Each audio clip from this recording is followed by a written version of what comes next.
வந்து cruise control கொடுத்துருக்காங்க. இது வந்து இந்த செக்மெண்ட் இருக்கிற எந்த வண்டிக்குமே கொடுத்தது கிடையாது. ஹீரோவில் வந்து வண்டி வாங்கலாம்னு சொல்லிட்டு வந்தேன். Hero glamour 125cc. இதில் வந்து என்ன நல்லா இருக்குன்னு பார்த்தீங்கன்னா டிஸ்பிளே கொடுத்துருக்காங்க. டிஜிட்டல் டிஸ்பிளே, எல்லா இன்ஃபர்மேஷனுமே இதில் பார்த்துக்கலாம். அது ஒரு ஃபீச்சர். ரெண்டாவது ஃபீச்சர் பார்த்தீங்கன்னா இதில் 3 மோடு கொடுத்துருக்காங்க. Echo mode, power mode, road mode. இது எதுக்காகன்னு பார்த்தீங்கன்னா இந்த பவர் மோடை வச்சு நம்ம யார் வேணால் ஓட்டிக்கலாம். இந்த வண்டியை வயசானவங்களும் ஓட்டிக்கலாம், யங்ஸ்டர்ஸும் ஓட்டிக்கலாம், நம்ம ஃபேமிலி மெம்பர்ஸும் ஓட்டிக்கலாம்.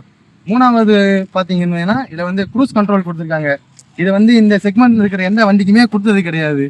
125cc க்ரூஸ் கண்ட்ரோல்ன்றது இதான் ஃபர்ஸ்ட் டைமு.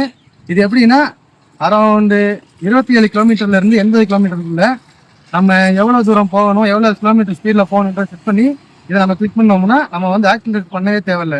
இதுவே ஓடிட்டு இருக்கோம். மொத்தத்தில் இந்த வண்டி நான் பார்த்தது வந்து எனக்கு ரொம்ப பிடிச்சிருக்கு. இந்த வண்டி நல்லா இருக்கு.